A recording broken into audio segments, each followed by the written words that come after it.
The deserts of Egypt are always in motion. They roll and swell, eternally shifting through wind and time.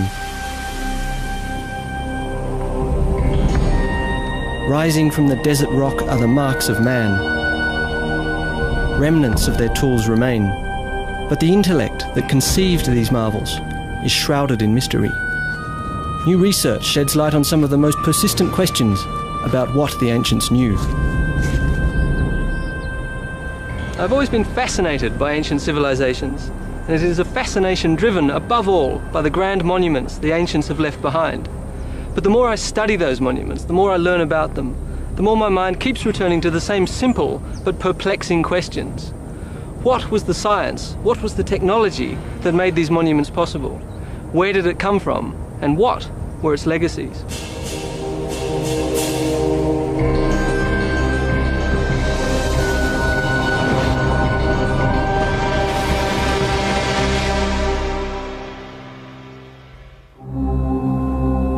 They say faith can move mountains.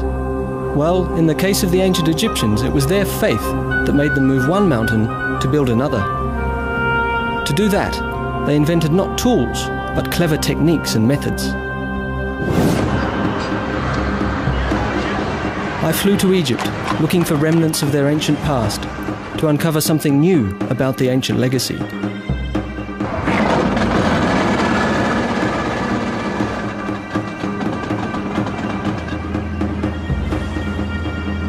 Following the legendary Nile was like stepping back in time, entering an ancient maze of mystery that has led us to the tangible examples of the ancients' knowledge and insights.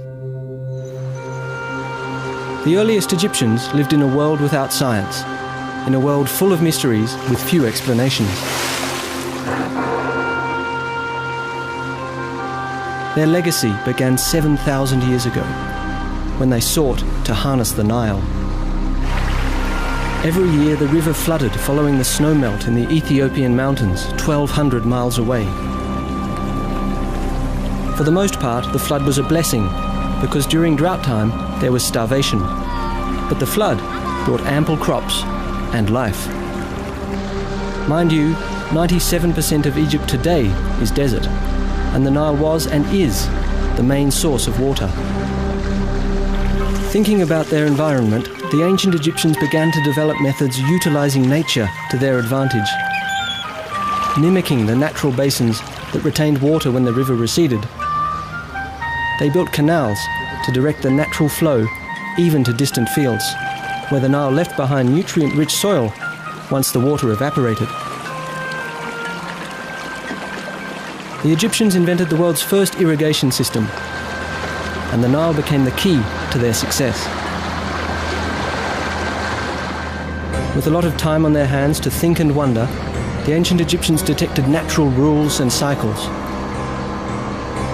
The predominant force in their lives was the river. In a time before the era of hieroglyphs, we know that the ancients tried to predict its flood levels by carving markers into the rocks. Given their total dependence on the Nile, the Egyptians needed a way to forecast its behavior. Eventually, they built this pit designed to trap the rising water. They developed a Nilometer, a simple yet effective method. It could take various forms, but here on Elephantine Island at Aswan, it was a row of steps with a height in cubits carved into the wall.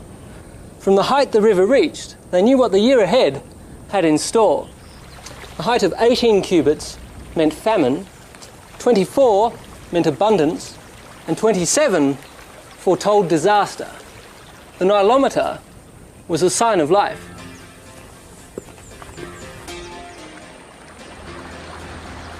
Following the cycles of nature, they formally divided their year into 3 seasons. First came the flooding season, then the outflowing season of sowing and harvest, and finally the inevitable drought that lasted until the life cycle of the Nile repeated itself. The ancients divided each season into 4 months, with the moon defining each month as a cycle of 29 to 30 days. From their Sumerian neighbours, the ancient Egyptians had already adopted a 360-day calendar. But the moon as a marker turned out not to be precise enough, at least not when it came to predicting the flood.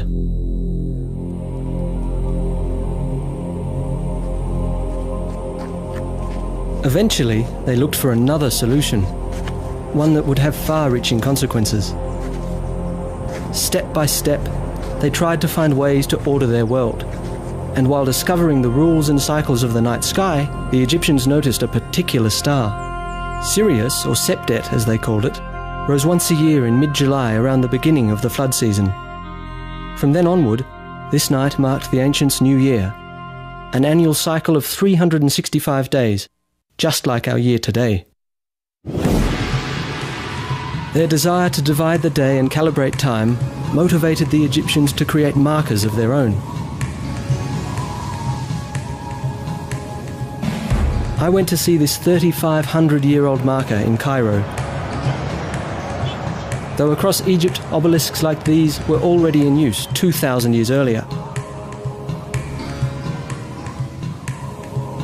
Like giant sundials, the ancients could tell from their shadow what time it was. But how do you know what time it is when no obelisk is nearby? By around 1500 BC, the Egyptians had invented a portable sundial. The principle was simple. They pointed an L-shaped scale bar toward the sun to create a shadow. For accuracy, a plumb bob helped keep the instrument level. If held horizontally and pointed directly at the sun, the shadow matched the width of the scale bar. And where the shadow falls tells you what time it is. You have, in other words, a clock. For the first time in history, the ancient Egyptians formally divided the day, even though not into hours, but into 24 parts, just like we do today. As they gained more insights into nature's rules and cycles, there remained one mystery to unravel. The sun died in the evening to be reborn the following day. The Nile flooded each year, its waters bringing life, but as the waters receded, there followed death. From this natural cycle, the ancients must have concluded there was more to life than met the eye. There were two sides to the coin. On this side, life, on the other, the afterlife. But there was a catch. Just as you needed a body for this life, so you needed a body for the afterlife, ideally your own and intact. And that would have a ripple effect. In the early days, the Egyptians buried their dead inside the earth, wrapped in linen beneath the shifting desert sand. But sandstorms would regularly devastate their gravesites and scatter the remains of the ancestors across the desert floor, destroying the bodies they so desperately needed, because without an intact body, they believed, there was no afterlife. So they began to find other methods and dug deeper into the desert rock, creating safer resting places. That is, for those who could afford them. Tomb construction followed a basic design. They dug a shaft with one or more chambers at the bottom. Once the deceased was placed inside, the shaft was sealed with sand or a heavy rock, and the entrance covered with mud bricks. This is one of the oldest mud brick tombs remaining. And while this is a large one, they took on individual sizes and shapes. Whether square or beehive, the covers expressed the Egyptians' idea of the primeval earth mound from which all life had once emerged, and from which the dead were resurrected. As longevity became an issue, they replaced mud brick. For regal burials, the ancients now used stones, still shaped like mud bricks, but they were more durable. With stone, the Egyptians built among the oldest superstructures in human history. These are mastabas, flat rectangular tombs, an Arabic term for stone bench.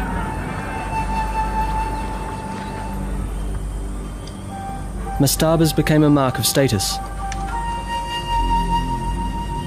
I noticed here at Giza that with time the stone blocks became larger and the tombs more elaborate.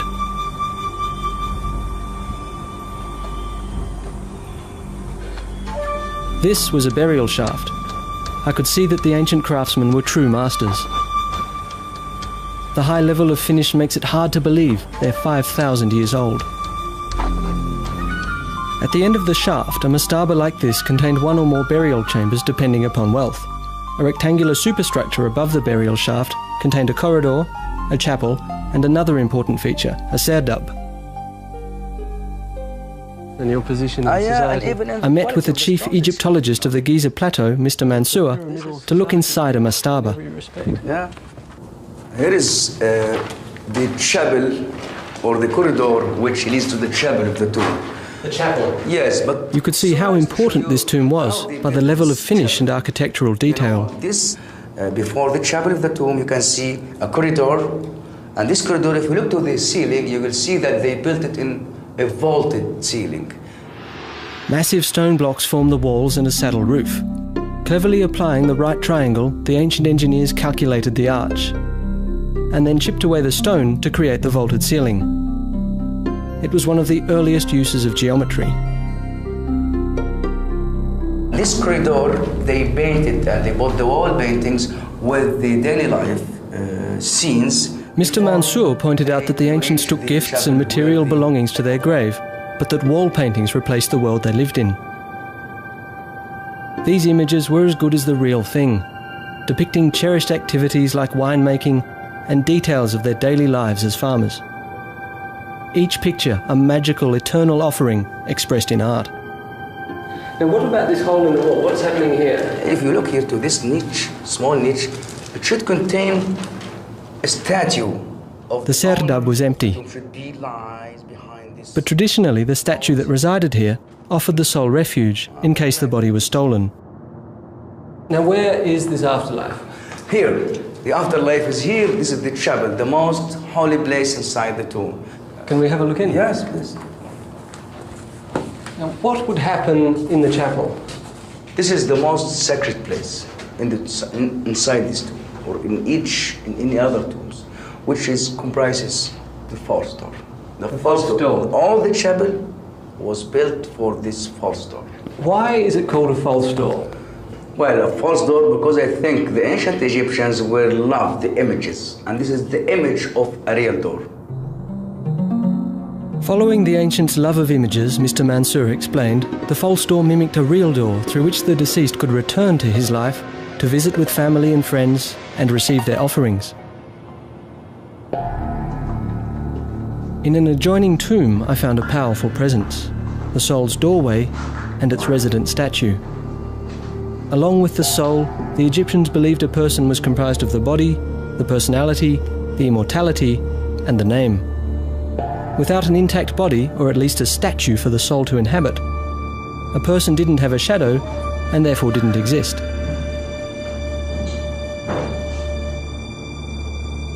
Their belief, however, was not the only motivator.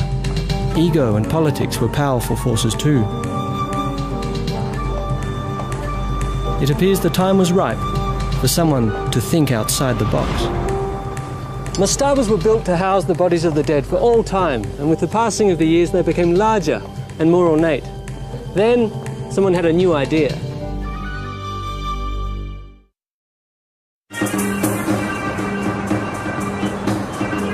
Modern Cairo today is home to 30% of Egypt's entire population. Like in ancient times, life still revolves around the Nile. And farming still remains a central part of it. The ancients used basic tools, yet they developed creative and intelligent methods, like the world's first irrigation system, to produce enough food to sustain an entire nation. But the Egyptians capitalized on yet another gift from the Nile, one that has left its permanent mark in world history: papyrus. The Egyptians invented one of the first portable recording mediums in the ancient world. To make a sheet of papyrus, they cut the inner pith of the stalk into strips. Then they'd soak them and arrange the pulp strips at right angles.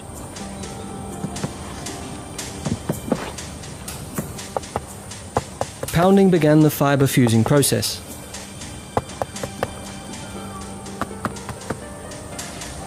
heavy weights further fused the plant cells after forcing the air out, reducing the thickness by about 75%. Air drying compressed the fibres by another 5%. Much of what we know about Egyptian tomb construction comes from papyrus records. But to appreciate these marvels, there's nothing like seeing the real thing. So I went to Saqqara, where it all began. Around 2600 BC, Imhotep, physician and architect to the pharaoh Zoser, came up with a tomb that was fit for a king. He had cared for the pharaoh's body in this life. Now he built him a home for the afterlife. Imhotep was considered a genius because he took mastaba design to the next level, literally, sparking a whole new era.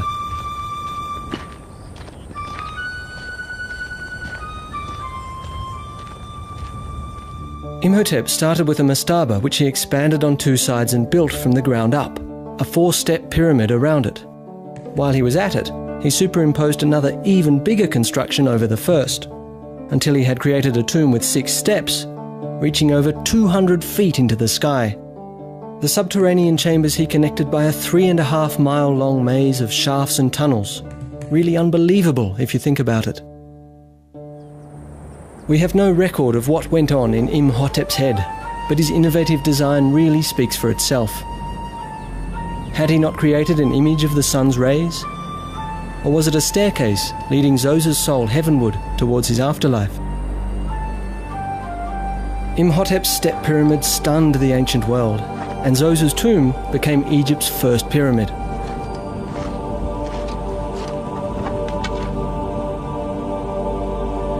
Trial and error, success and failure, whatever learning curves Imhotep's successors underwent, we don't know. Fact is, he sparked a whole new trend. How many attempts failed, we'll never know. Half a century later, either King Huni or King Sneferu took pyramid design to new heights.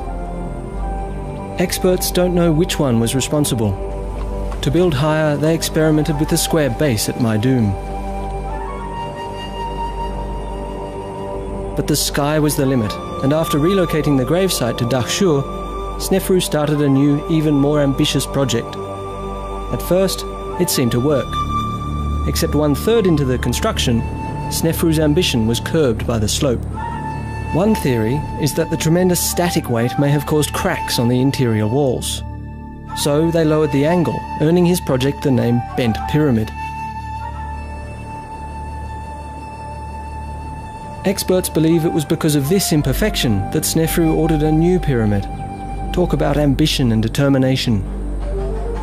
For the Red Pyramid, they copied the square base and the new angle of the Bent Pyramid for overall better proportions. It may look like trial and error, but over time they learned to carefully calculate their constructions. The Rhind Papyrus dates from 1650 BC. While it's a copy from an earlier document, it may still be older because the era of pyramid construction had ended around 150 years earlier. It's a 15-foot-long scroll. This part shows that the ancients came up with a formula to calculate the perfect proportions of a pyramid, and that they had a basic understanding of the principles underlying the Pythagorean theorem 1,000 years before Pythagoras was even born. What Sneferu had created was the first true pyramid. 4 equal triangles on a square base. Now I wanted to see how they had solved the weight issues of the interior.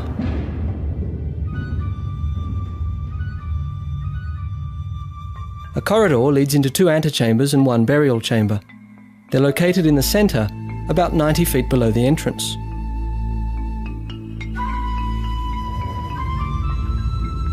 Given the size and weight of these blocks, the precision with which the Egyptians set them is really impressive.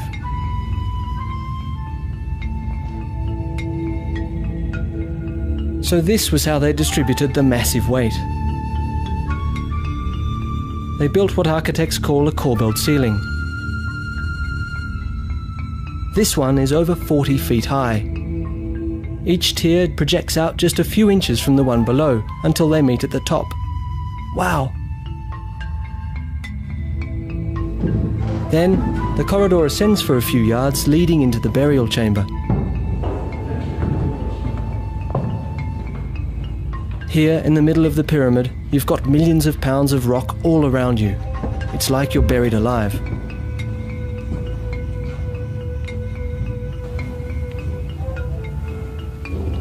The robbers have long since cleaned this place out, but the air in here smells like it hasn't changed in thousands of years. No fresh air gets in through this narrow passage, although the ceiling is 50 feet high. Stuffy doesn't come close. It's well over 90 degrees and the bats in here lace the air with a strong smell of ammonia. Phew. I can't tell you how good it feels to be out in the open air again. Today this is called the Red Pyramid, but originally it was white, covered in a glistening limestone casing to a height of 340 feet. But the sky was the limit. Soon the father would be outdone by the son.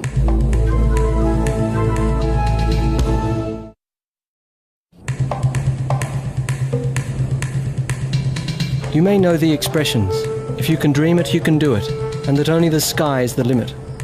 When I visited the ancient sites of Egypt, I saw just how true these aphorisms were a long, long time ago.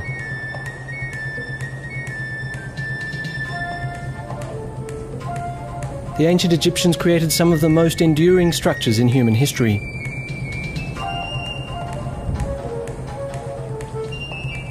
Especially once they mastered the 6 major construction aspects that are consistent for all 80 or so pyramids they built. The first principle is the square base. To get a perfect square, they marked the 4 corners of the pyramid, something they probably did with strings. Precision is important, because if the sides aren't exactly even, you'll run into problems higher up.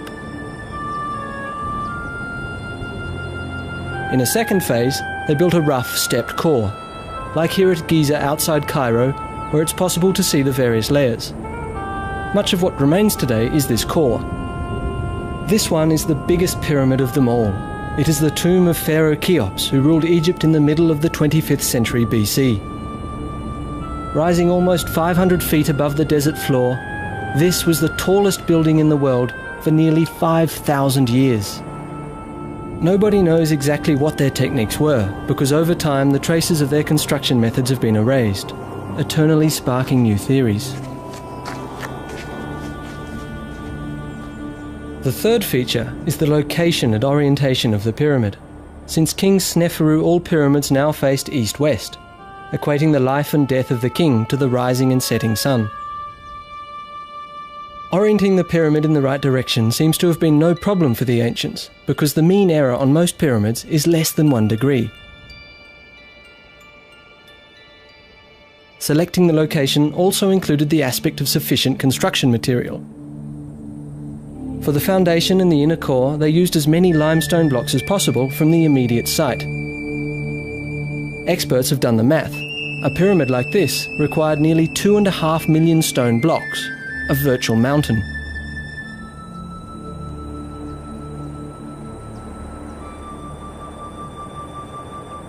Here in the pyramid quarry, you can still see where they cut the core blocks out of the bedrock.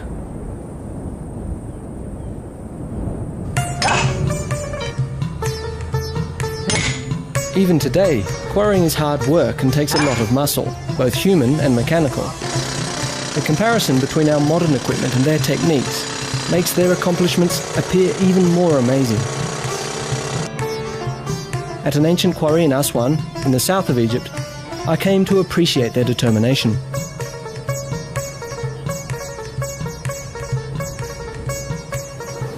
This is a block of dolerite, and believe it or not, it was all the Egyptians needed to quarry huge blocks of granite. They'd use it much like a sledgehammer, pounding away till they had holes like these, and eventually they'd have a trench. The work must have been extremely tedious, but it was very effective.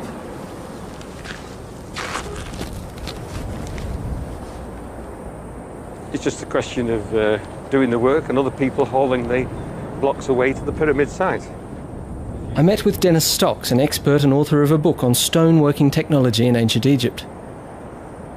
It's a question of a grid pattern to isolate blocks ready to extract them to put into the pyramid. he explained how they moved these blocks to build the pyramid core. Given the different sizes, they probably used various methods. In some cases, they probably dragged the blocks, while in others, they used sleds and wooden rollers. With simple wood levers, they most likely set the larger blocks in place.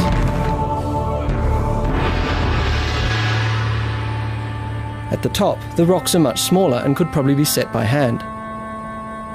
In the fourth phase of construction, they filled in smaller stones to shape the actual pyramid.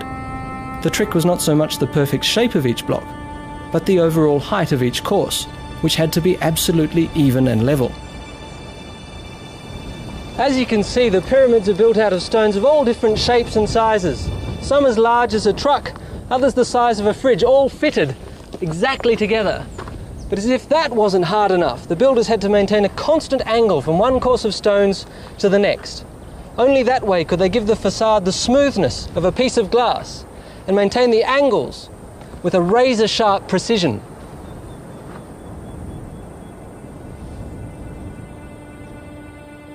The fifth aspect of pyramid construction was the right angle, the slope, and its proportion to the square base. This was crucial in terms of durability. Finally, there were the white, smoothly finished limestone casing blocks. In most cases, they've been stripped away as the pyramids themselves became quarries. The cap on Cheop's son, Khafre's tomb, is a remnant of that. I knew that Dennis had done some research on the casing blocks. I met him at the Pharaonic village in Giza, where he'd set up a workshop to demonstrate ancient stoneworking techniques. When I arrived, Dennis was just setting up a limestone block. Very good, thank you. The tools he prepared were surprisingly simple. I was curious to see how they'd used them. Jack, come and have a look at this over here. What have we got here, Dennis? Well, this block of stone is similar to the type that they would use in the Great Pyramid, particularly for the casing blocks. How did they get the block smooth enough to serve as a casing? Well, to start to get it smooth, we would use a tool like this. This is a copper chisel, and the copper came from copper ore, which comes from the Sinai. Dennis told me that the ancients used three naturally occurring materials: copper ore, flint, and sand. From copper ore, they made chisels, adzes, borers, and drills. I always thought that copper was a very soft metal. How can you cut stone with copper? Now, the secret with this is that it is hammered cold, not like a modern steel chisel, and that hardens the edge if it's left to cool naturally. Okay. And then you can cut the stone? Yes, it's quite simple to do. You just get the chisel, put the edge on, and then gradually chip away by altering the angle of the chisel in order to get a clean cut along the stone. And that gives you a cut that's smooth enough to build the casing stone? Yes, eventually you would get it quite flat. But then there's another technique they could use, which is using a flint scraper. Has a sharp edge along there and can be used like this. Just angle it at the stone and gradually scrape away the high points like so. Now, Jack, why don't you have a go yourself with this? Oh, it's quite soft, isn't it? Yeah. So you can really just... And so with this thing, you just even away all the rough edges. You can gradually get that even down until you get a smooth surface. Polishing is one thing, but how do you know when you've got the finished product? How do you know that your surface is absolutely flat? Well, let me show you. First of all, they needed an accurate tool to test the surface as to see whether it was flat or not. Mm-hmm. Really, what it amounts to, if you just hold that for me, Jack, and stretch that out tight on the surface like that. Mm-hmm. Now, what this is are three rods that are all the same length. Now, this is extremely important, so that when the string is taut, you can check underneath the string with the rod to see if there are any high spots, like so. So if we touch the string, we know that there's a bump right there. Yeah, if the string lifts up like that, you know that there's a bump. Unbelievable. This technique was really clever, but if you think of the millions of stone blocks that required such detail, I was sceptical as to how effective it had been in the field. So I challenged Dennis to a little experiment. If we walk along this way, you'll see that blocks are in a line and they seem pretty level with each other. How did they keep them so level? Well, they had to use a means of testing them. So we'll test them and see how good they are. Let's use the old levelling tool again. Our old friend. The rods and string. Yes. You place your end on that block there, and I'll try this block here. And we'll try your block first with the testing rod. Oh, So that's brilliant. pretty good, isn't it? Pretty perfect. That's yeah. good there, but this is the bit here. How's this level here? Oh, yes. You've got to have nothing but admiration for them. So they've got it exactly right. Absolutely right. So the blocks are level. But that wasn't enough.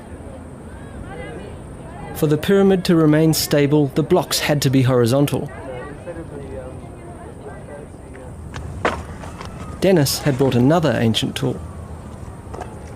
Now, we can use this A-frame to check whether the block is truly horizontal.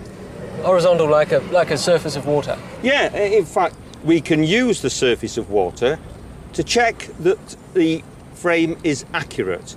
And we do this by marking a line behind the hanging plumb line. So if your measurement is flat, then this will always hang absolutely vertically. And then you know the rock is horizontal. Yes. So how is that now? It's bang on. It's absolutely right in the middle. It's very good. Very good. But that's one thing. I mean, if you know the block is horizontal, that's fine. But surely you also need to know whether the sides are vertical. Yeah, that's right, Jack. But they had another tool for this purpose. And there was only one place to test it. Now, this is one of the casing blocks that once covered the entire pyramid. That's right, Jack. Because this casing block has to fit to its neighbour, the vertical face has to be truly vertical, and they could test it with this particular tool, which is called an F-frame. And by the way, this is the only place on the plateau that we can test whether a casing block surface is truly vertical. This is a simple tool. So long as this distance is equal to this distance and the plumb line is touching both the ends, then we can say that the surface is truly vertical. So how's it doing, Jack? It's doing pretty well. Then we can show that the surface is vertical. Pretty simple, huh? Well, they've got it right again, Jack. But who were they? The ancient Egyptians were foremost farmers. Yet the pharaohs were able to assemble a massive workforce. Until now, it was believed that the source of that manpower was slavery. But new evidence suggests otherwise. The pyramids were not built on the backs of slaves, but rather on devotion and commitment.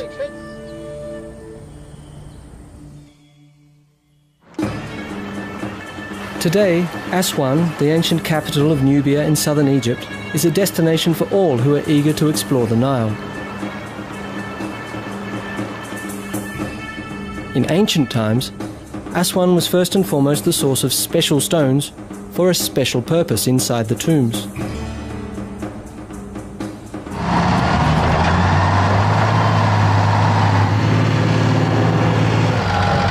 Even today, the stone found here is prized. 5,000 years ago, granite blocks like these were quarried and shipped down the river.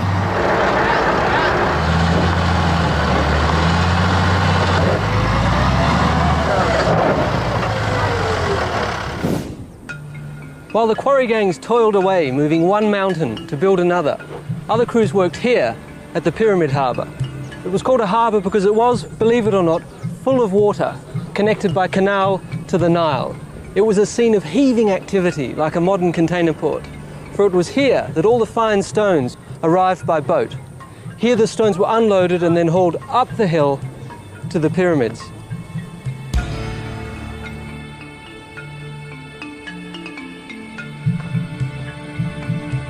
The ancients knew that the angle of the ramps was crucial. Between 6 and 7 degrees was perfect to defy gravity.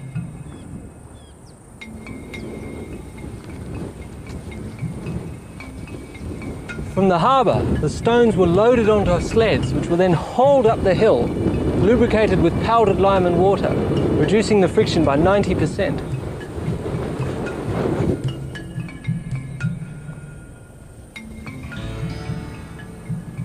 This is no hill. You want to haul a rock up? I wondered who the people were who dragged heavy stones up to the pyramids day after day during the 20 to 30 years of construction that it took to build these giants.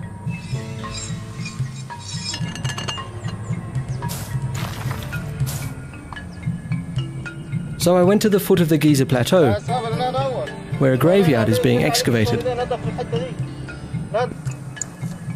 It is the resting place of those who worked on the pyramids nearby.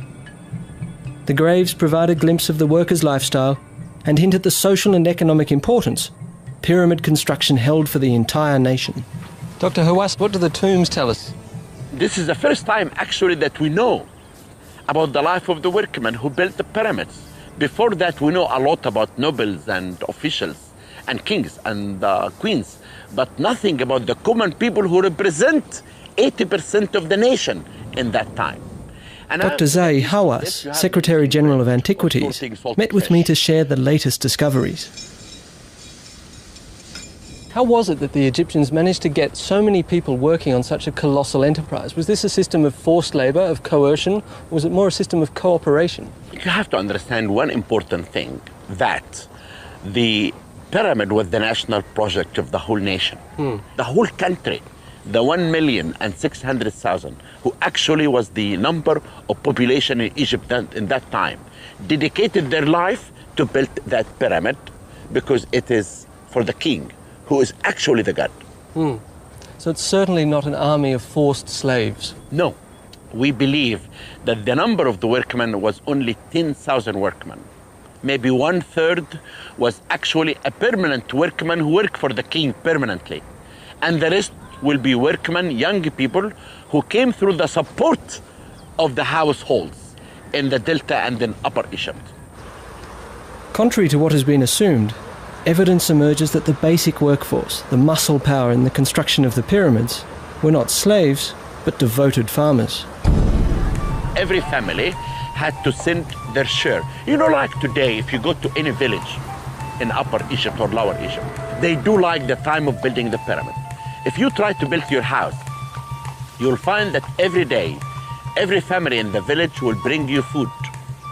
Building the pyramid was the same like this. What about the Nile and the annual flooding that occurred? Did that affect the work on the pyramids? It does, but it helped in working the pyramid because when the flood completely covered Egypt, there is no work for anyone. What you've described here is really a small city. 10,000 people is a lot of people. How did they organize that? A crew consists of 2,000 workmen. And they divide the crew to 2 gangs. Each gang consists of 1,000 workmen. Each gang had a name, like Friends of Khufu, Main Kawarais Drunk. Each group had an overseer.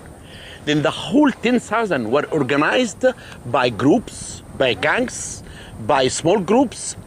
Then this whole organization could be very easy. They had a big area, like a canteen for feeding all the workmen. You have all storage facilities to store all their equipment, the tools. Because each workman cannot own a tool. The tools were owned by the government. They have people who take care of their clothes. They have people who take care of their food. They have people who really prepare everything for them. Like a pyramid? Yeah. Why do we wonder all the time about building the pyramid? The administration of building the pyramid is more genius to anyone than really building the pyramid itself. And this is why the pyramids built Egypt. Because building this pyramid made them to know about art, technology, and science.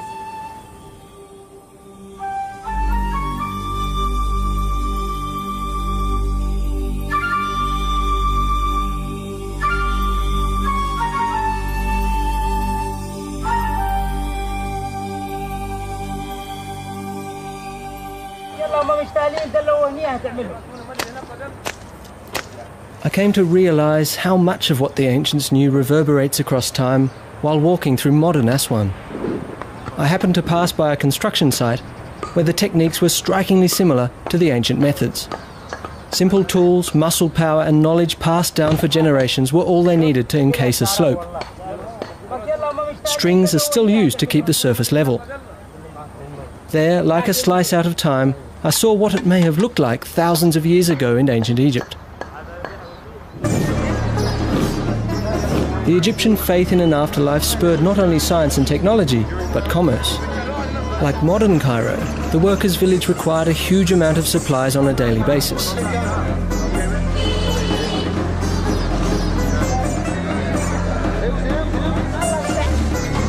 Many sought to fill those needs.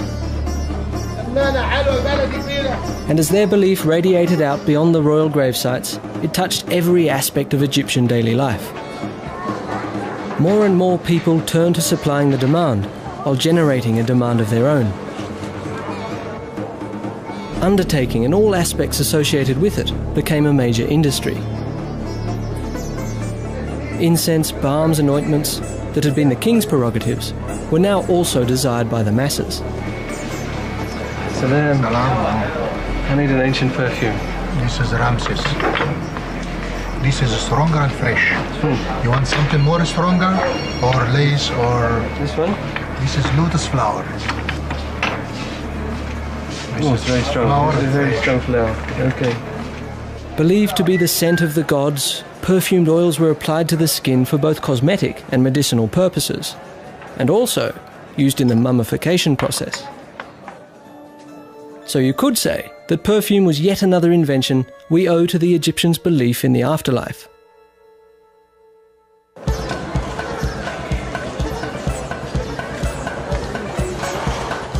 They also created one of the world's most enduring fascinations. In the Cairo Museum, I saw some of the stunning results of the ancient undertakers' art and science.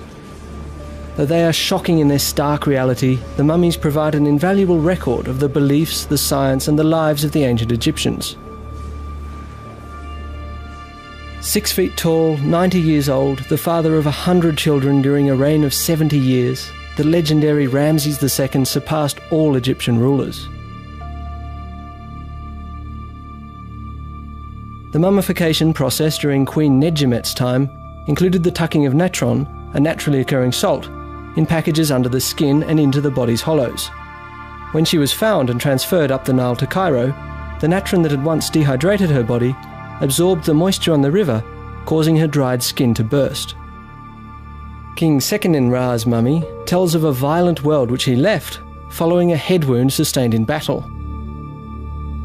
Amenhotep I, his grandson, is resting in a shroud adorned with flower garlands. Just like today, flowers were a token of love. The mummies tell us that the Egyptians set broken bones, performed amputations and suffered, like many of us, from arthritis. These silent messengers bear witness to a mastery of technology and an astonishing depth of knowledge.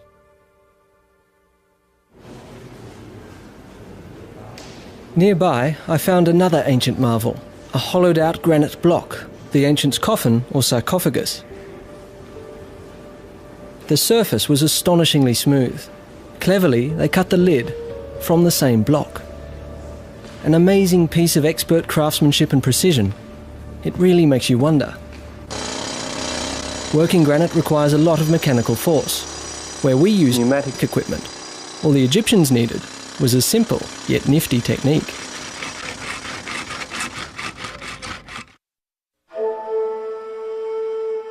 The barren environment of the desert inspired the ancient Egyptians to create colourful images, be it for this life or the afterlife. In their world, flowers took on a special meaning. Records from 2200 BC show that it was in ancient Egypt where the first ornamental gardens were created, more than 1500 years before the fabled Hanging Gardens of Babylon. Solely a prerogative of royalty, some say the ancient gardens were an expression of the god king's might, so powerful he could grow flowers where nature did not. But the ancients saw more in them. They were an image of rebirth and regeneration, tokens of love and worship for the passage from this life to the afterlife. Placed with the mummies inside their coffins, flowers were believed to protect them for an eternity, and granite, so they believed, provided the ultimate insurance. On the Mohs scale of 1 to 10, granite is a 7, making it at least as hard as steel. Just how they were able to hollow out a piece of rock this hard was a question for ancient technology expert Dennis Stocks. You know, one of the most difficult things that the Egyptians had to do, a very mystifying process, is how did they drill the holes in solid rock? Anyway, this is the way that they did it. First of all, they had a copper tube which had a shaft of wood driven part way into it so that there's a space in the tube underneath. Then they could get the tube in position, and the cutting agent is just common desert sand. So that's, you're just pouring sand in there so that the copper has a sharp edge to cut. Yes. Now, we've got a long bow here with a rope on which has been given a double turn around the shaft. Now, there's only one component to put in place. Can we put the top capstone on? Now, this is just to put in position for the shaft to rotate in while the bottom rotates in the hole. So if you'd like to take hold of this... So this is what holds the drill in place, hold that, yeah? And like don't that? put any pressure on. And while the two operators turn the drill, the sand is now steadily and slowly but surely cutting its way right through the stone. And the only limiting factor is our strength and the length of the copper tube. Right. So it's a very good technique, and of course it's very, very economical. Why? Because you're only drilling the circumference of the tube out. The core can be knocked out later and you're left with a hole. Super technology, really is.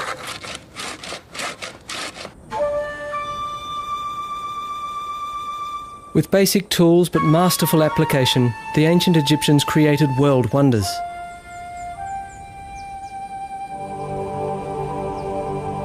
And while their knowledge and experience grew, the craftsmanship of the pyramids went downhill.